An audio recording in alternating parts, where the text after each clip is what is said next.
అలా చెబుతూ సృష్టి పుట్టుక నుంచి ప్రారంభించి దశావతారాలు వర్ణన చేసింది. అందులో ముఖ్యంగా 2-3 విషయాలు చెప్పుకుందాం. మనం అన్నీ చెప్పుకోవడం సాధ్యం కాదు, కానీ అందరిలోకి అన్ని అవతారాల్లోకి మనం బాగా గుర్తుండేది రామావతారం, కృష్ణావతారం. రామావతారంలో చాలా ఘట్టాల్లో సముద్రం ప్రత్యక్ష సాక్షి. అందుకే ముఖ్యంగా ఏం చెబుతుంటే, సీతాదేవిని ఎత్తుకెళ్ళిపోయినప్పుడు రావణాసురుడు నామించే ఇలా ఆవిడ్ని తీసుకెడుతూ ఉంటే రథం మీద ఎంత బాధపడ్డానో తెలుసా అని చెబుతోంది.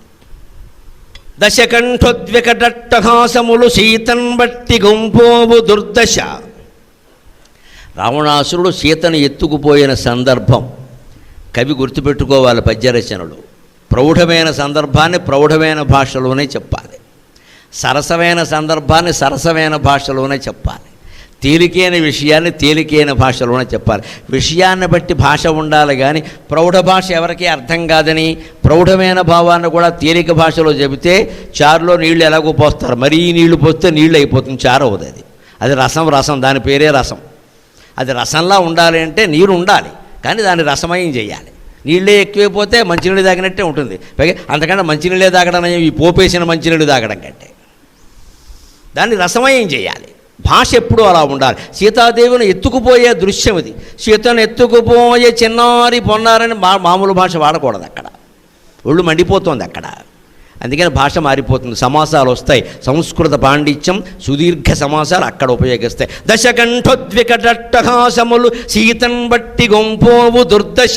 దశకంఠోద్వికటట్టహాసములు సీతన్ బట్టి గొంపోవు దుర్దశ. కంఠమ్మది నెలరాలిపడ నాథా నాథా నాథాయంచునా దేవి ఆర్వ. శివాలెత్తి తరంగ ఘోషమున బొబ్బల్ వెట్టి తిన్. శివాలెత్తి తరంగ ఘోషమున బొబ్బల్ వెట్టితిన్. మానినీ కృష నేత్రాంచలము మానినీ కృష నేత్రాంచలము అగ్నిఖండికల గ్రక్కెన్ నాదు గర్భంబునన్. ఎంత ఒళ్ళు మండిపోయిందో నీకేం తెలుసయ్యా, ఎంత ఎగిరానయ్యా సీతాదేవిని అందుకుందాం, రావణాసురుణ్ణి ముంచేద్దామని. నా వల్ల కాలేదే. నాకే కనుక భగవంతుడు ఆకాశమంతా ఎత్తు ఎగిరే శక్తి ఇచ్చుంటే నేను సీతను ఎత్తుకుపోతుంటే చూస్తూ ఊరుకునేదాన్నా. అంటే మనకి సందేశం, లోకంలో అన్యాయాలు ఘోరాలు జరుగుతుంటే తమలపాకులు వేసుకుని కూర్చోకండి, తాటాకు వేసుకుని బయలుదేరండి బయటికని. కనీసం ఎదిరించాలి కదా, కనీసం ఆపాలి కదా, ఓ మాటైనా మాట్లాడాలి కదా, అసలు ఇంట్లోనైనా చర్చించుకోవాలి కదా. ఏమీ లేదండి, మన మినపరొట్టి మందే, మన తేనె మందే. పైగా భాగవతంలో వ్యాసుడు ఎప్పుడో చెప్పాడు ఇలా జరుగుతాయి, నేను మినపరొట్టి తినమని కూడా చెప్పాడు ఆయన. వ్యాసుడు చెప్పింది నిజమైందని సంతోషిద్దామా, జరుగుతున్నందుకు బాధపడదామా? ఇదేం ఆలోచన? వ్యాసుడు చెప్పాడు, గ్రాసుడు చెప్పాడని పెద్దవాళ్ళు ఎప్పుడో చెప్పారు. ఆ మాట ఎందుకండి ఇప్పుడు? ఇదో తప్పించుకోవడం, ఇంత ఎస్కేపిజం అంటారు. ఒకటే మాట చెప్పారు, జరుగుతుంది, నోరు మూసుకో. నేను మినపరొట్టి తినద్దని కూడా చెప్పాడు, మానవా తింటారు ఇక్కడ. అంటే మన స్వార్థం మందే, లోకం ఎలా పోయినా సరే. అందుకోసమే ఈ పద్యం. దశకంఠోద్వికటట్టహాసములు సీతన్ బట్టి గొంపోవు దుర్దశ. జటాయు అడ్డం వస్తే అడ్డంగా నరికి పారేసి సీతను బట్టికి తీసుకెళ్ళిపోయాడు రావణాసురుడు. ఎవడొస్తాడో రండి అన్నట్టుగా. అంటే దుర్మార్గుల దౌర్జన్యాలు ఇలా సాగాల్సిందేనా? వికటాట్టహాసం చేస్తూ సీతాదేవిని వాడు తీసుకెళ్ళిపోతుంటే కంఠమ్మది నేలరాలిపడ అరిచిందా తల్లి లక్ష్మణ లక్ష్మణ రామ రామ అని. ముఖ్యంగా లక్ష్మణుణ్ణి ఎక్కువ తలుచుకుందండి. ఎందుకో తెలుసా? కాపలా ఉంటానంటే పంపేశానయ్యా, దుర్మార్గురాలనయ్యా, వంకర సంబంధం అంటగట్టి పంపేశానయ్యా, మీ అన్నగారు చచ్చిపోతే నన్ను చేసుకుందామని చూస్తున్నావు దుర్మార్గుడా అన్నానయ్యా, పొరపాటునన్నానయ్యా, మరిది కొడుక రక్షించవయ్యా అని లక్ష్మణుణ్ణే ఎక్కువ పిలిచిందండి. లక్ష్మణుణ్ణే క్షమార్పణ కోరిందండి తల్లి. మనం ఆవేశంలో మాట్లాడే మాటలు ఎంత ప్రమాదం అయిపోతాయి ఆలోచించాలి కదా. అమ్మా నీ కాపలా కోసం మా అన్నగారు నన్ను ఇక్కడ ఉండమన్నారు అంటే ఉండాలి. ఆయన రక్షణలో ఉంటే రావణాసురుడు వస్తాడా? ఎవడొస్తే మాత్రం ఆదిశేషుడైన లక్ష్మణుడు ముందు ఆగుతాడా? వినలేదే. పైగా నింద వేసింది. భర్త మీద ప్రేమ ఉంటే ఉండొచ్చండి, అలా సమర్థించొద్దు దాన్ని, అది పొరపాటే. నీ భర్త మీద నీకు ప్రేమ ఉంటే ఉండొచ్చమ్మా, మరిదిని అంత దుర్మార్గంగా మాట్లాడాల్సిన పని ఏం లేదు ఇక్కడ. ఒకరి మీద ప్రేమ కోసం ఇంకొకరిని ద్వేషించక్కర్లేదండి. మనం చేసేదంతా అదే. భార్యను ప్రేమించాలంటే తల్లిని ద్వేషించక్కర్లేదండి, తల్లిని ప్రేమించడం కోసం భార్యని ద్వేషించక్కర్లేదండి. ఎవరిని చూసే విధంగా వారిని చూసి సమన్వయం చేసుకోవచ్చు, అది చేతకాక. ఒకరిని ప్రేమించడం, ఇంకొకరిని ద్వేషించడం అంతే. పెళ్లి కానంత వరకు తల్లి ఎవరికీ కనపడదు ఈ ప్రపంచంలో. పెళ్ళి అయ్యేసరికి మాత్రం భార్య వంట చేసినప్పుడల్లా మా అమ్మే ఎక్కడి నుంచి దిగొచ్చిందో ఈ అమ్మ, భార్యని ఏడిపించడానికి. పెళ్ళి కానంత వరకు కనపడదండి ఆ తల్లి. ఎంత బాగా చేసి పెట్టినా సరే వీడు హోటల్లో తింటాడు బయటికి వెళ్ళి. మమ్మీ ఫ్రెండ్స్ ఉన్నారు, డోంట్ థింక్ అదర్వైజ్, అయిపోయింది అక్కడ. నీకోసం చేశానురా, నీకోసం చూస్తున్నాను రా, పర్వాలేదమ్మా ఏమనుకోకు.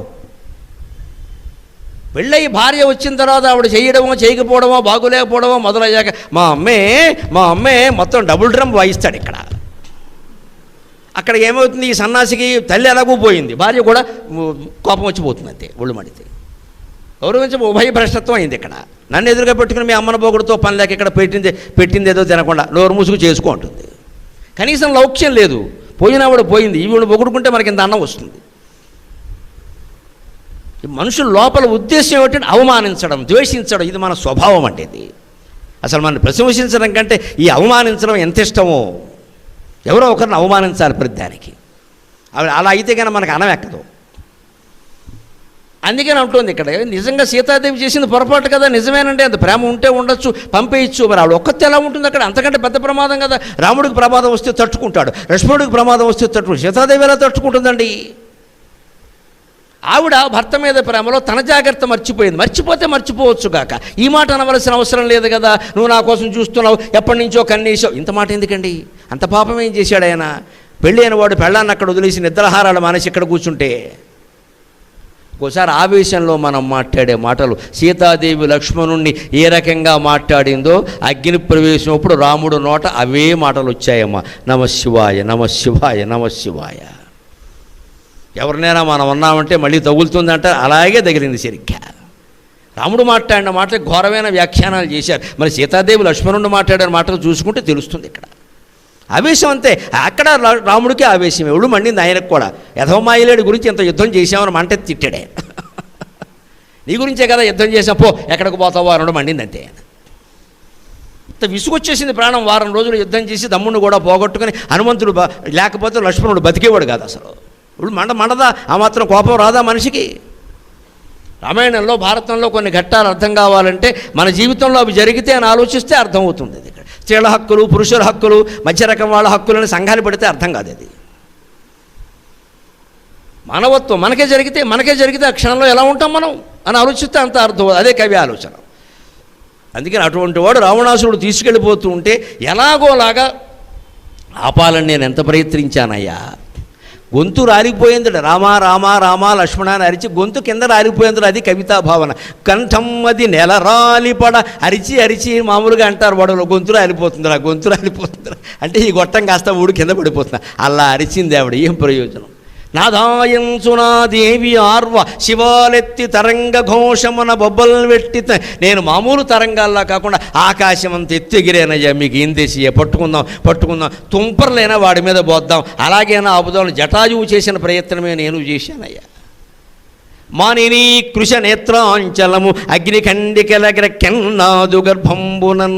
అప్పుడు ఆ సీతాదేవి కన్నీటి బిందువులు నా ఒళ్ళో పడ్డాయి, నా గర్భంలో పడ్డాయి. అవి కన్నీటి బిందువులు కాదయ్యా, అగ్ని కణాలు. అంతకుముందు బడబాగ్ని నా కడుపులో లేదు. సీతాపహరణం జరిగాకే బడబాగ్ని వచ్చింది అని సాగర ఘోషలో సముద్రం చెప్పింది ప్రత్యేకంగా. ఆ సందర్భాన్ని కవి ఉపయోగించుకో. అంతకుముందు బడబాగ్ని అంటే ఏమిటో నాకు తెలియదయ్యా. అమ్మవారి కన్నీళ్లు నా కడుపులో పడినప్పుడే బడబాగ్ని పుట్టింది. అంటే ఒక సాధ్వి అయిన స్త్రీ, ఒక శీలవతి అయిన స్త్రీ కన్నీళ్లు పెట్టింది అంటే అది ఇంట్లో బడబాగ్ని కింద లెక్క. వాళ్ళ ఉసురు తగులుతుంది ప్రతివాడికి. ఆడవాళ్లే కదా, ముసలివాళ్ళు కదా, పెద్దవాళ్ళు కదా, ఏం చెయ్యలేరు అనుకోవద్దు. చచ్చిపోతున్నాం వీడితో పడలేక నిజంగా ఉంటే వాడు చచ్చిపోతాడు, అనుమానం లేదు ఇక్కడ. ఆ శాపం చాలు. ఏ శాపాన్నించైనా మనం తప్పించుకోవచ్చు. కానీ భారతంలో కద్రువ ఉపాఖ్యానంలో చెబుతారు, మాతృశాపాన్నించి తప్పించుకోలేమండి. అందరూ గుర్తుపెట్టుకోవాలి. మాతృశాపాభితప్తానాం ప్రతిఘాతో నవిద్యతే అంటాడు వ్యాసుడు. ప్రపంచంలో ఏ శాపం నుంచైనా, బ్రహ్మదేవుడి శాపం నుంచైనా తప్పించుకోవచ్చు. కానీ తల్లే ఎవరికైనా శాపం పెట్టింది అంటే వాడి వల్ల కాదు ఇంకా తప్పించుకోవడం అన్నాడు. మాట అనుకుంటారు మనస్సులో అంతా, అది ఉసురు తగలడం అంటారు తెలుగులో దాన్ని. అందుకని ఆవిడ అగ్ని కండికలకి రక్కిందయ్యా, కన్నీళ్ళు కక్కిందని నేను అనుకోవడం లేదు. ఆ అగ్నికండికలకి సమాధానం దొరికింది. ఎలాగా? కొండజనంగలేచి పవనాంకూరము తెంజామరుచ్చండాకారము దాల్చి వార్ధి పొడుగై సంద్రంబుదాటన్ వపుర్దండం వెల్ల చెమర్ప ఈ లవణ సామ్రాజ్యంబు సేవా సుధాభాండంబై క్షితిజాత బాష్పజనిత ఔర్వంబు ఇంత శాంతించడిన్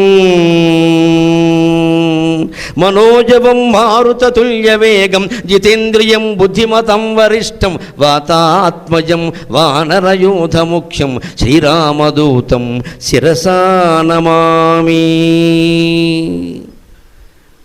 నా సంకల్పం ఫలించింది కవి. సీతాదేవికి కాల్చిన కన్నీళ్లు అగ్ని కండికలయ్యాయన్నానే, మళ్ళీ కొన్ని చెమట బొట్లు నాలో పడి ఈ అగ్ని చల్లారిందయ్యా. ఆ చెమట ఎక్కడి నుంచి కారిందండి?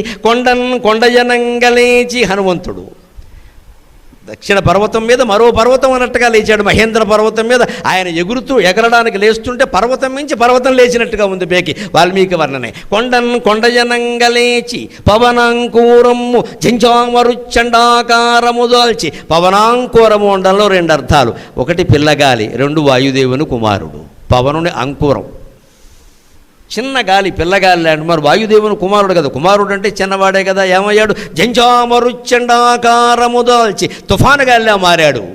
ఒక్కొక్కడు పిల్లగాలిలాగే ఉంటాడు, తర్వాత తుఫాను అవుతాడు ఖచ్చితంగా. అవ్వాలి, అవసరమైనప్పుడు అవ్వాలి, మళ్ళీ పిల్లగాలిగా మారాలి. మానవ జీవితం అంటే అంతే. వార్ధి పొడుగై సంద్రము దాటన్. హనుమంతుడు సముద్రాన్ని దాటాడు అంటారు. అది సాగర ఘోష కవికి ఇష్టం లేదు. కాలు జాపాడంతే, దాటలేదన్నాడు ఆయన.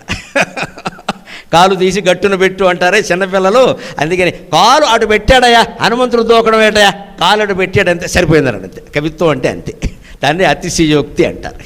అని అలాగే దూకాడుగా నిజంగానే మరి. అందుకని వార్ధి పొడుగై, అంత పొడుగయ్యాడయా.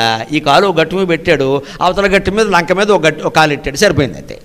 సంద్రము దాటన్ అంత శ్రమపడ్డాడు కాబట్టి వపుర్దండం వెల్ల చెమర్ప, శరీరం కర్రలా మారిపోయింది. ఎష్టిరివా అంటాడు వాల్మీకి, దాన్ని ఇక్కడ కవి ఉపయోగించుకున్నాడు. వపుర్దండం వెల్ల చెమర్ప, ఈ శరీరం అనేటువంటి కర్ర కూడా చెమర్చిందంటే మనిషికి కష్టం వస్తే కర్ర చెమరుస్తుందమ్మా, సాటి మనిషి చెమర్చకపోతే అలాగా, సాటి మనిషి చెమర్చకపోతే అలాగా. అది సాగర ఘోష కావ్యం పరమోద్దేశ్యం. కర్రలు చెమరుస్తాయి, చెట్లకి కూడా బాధ కలుగుతుంది, మనుషులకు కలగదా? చూస్తూ ఊరుకుంటామా? పైగా వీడియోలు తీస్తున్నారు ఈ మధ్యన. ఏదైనా ఘోరమో నేరమో జరిగితే నడి రోడ్డు మీద దాన్ని ఆపడం మానేసి దూరంగా నుంచి వీడియోలు తీయడం, దాన్ని యూట్యూబ్లో పెట్టడం. నేను ముందు పెట్టా so many liked, so many viewed. బుద్ధి లేదా, సిగ్గు లేదా? కాపాడవలసిన చోట కాపాడకుండా వీడియో తీస్తావా?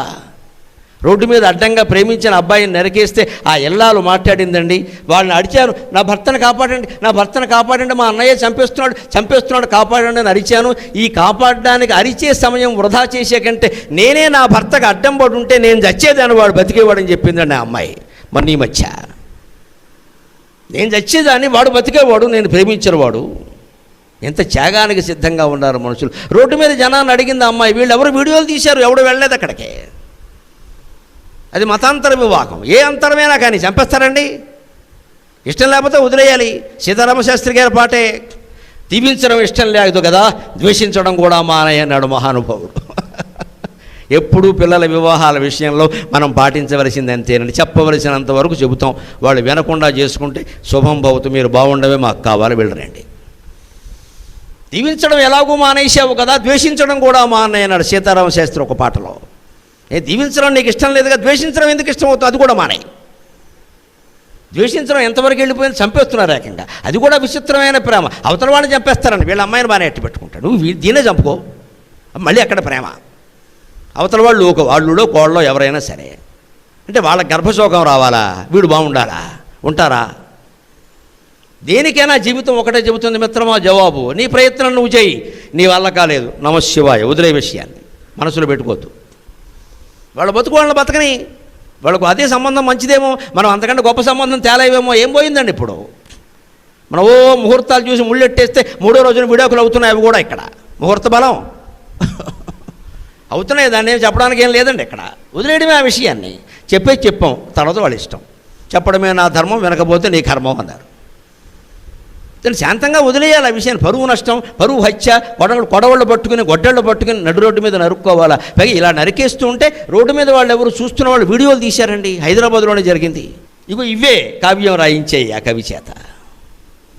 అన్నీ జరుగుతుంటే చూస్తూ ఉంటాం మనం. కనీసం అడ్డుకోండి, మనకెందుకు మనకేం కావాలి? పురాణాలు కావాలి, గుళ్ళు కావాలి, గోపురాలు కావాలి, తీర్థయాత్రలు కావాలి, ఒక 100 కేజీలు పుణ్యం కావాలి. జ్ఞానం అక్కర్లేదు, చైతన్యం అక్కర్లేదు. ఈ పుణ్యాన్ని పట్టుకు వేలాడుతూ ఉంటాం ఇక్కడ. ఆ పూజ చేయడం పుణ్యం, ఈ అభిషేకం చేయడం పుణ్యం. అన్నిటికంటే గొప్ప పుణ్యం బాధలో ఉన్న వాళ్ళని కాపాడడం 1000 అభిషేకాలకి సమానం, 1000 పూజలకి సమానం. దయచేసి గ్రహింతుముగాక. పూజలు అభిషేకాల సారాంశం అంతా ఆర్తజన రక్షణ. అది లేనాడు దేనికండి ఇవన్నీ? అందుకోసం కావ్యం. అందుకని మళ్ళీ హనుమంతుడు వెడుతూ ఉంటే ఆయన దేహం కర్ర లాంటిదేనా, చెమట కారిందయ్యా, ఆ చెమట పట్లు కూడా నాలో పడ్డాయి అంటే మానవ జీవితం దుర్మార్గాలకి సాక్షి, శుభకార్యాలకి సాక్షి, అన్నిటికీ సాక్షి. ఆవిడ కార్చిన కన్నీళ్ళు అగ్నికండికలయ్యాయి. హనుమంతుడు కార్చిన చెమట శవా సుధాభాండంపై అమృత బిందువుల్లా నాలో పడ్డాయి. పర్వాలేదు, ఆర్తులను దీనులను కాపాడడానికి హనుమంతుడు లాంటి మహానుభావులు ఉన్నారు అని నేను నమస్కారం చేసుకున్నా. ఇది కావ్యం అందిస్తున్న సందేశం.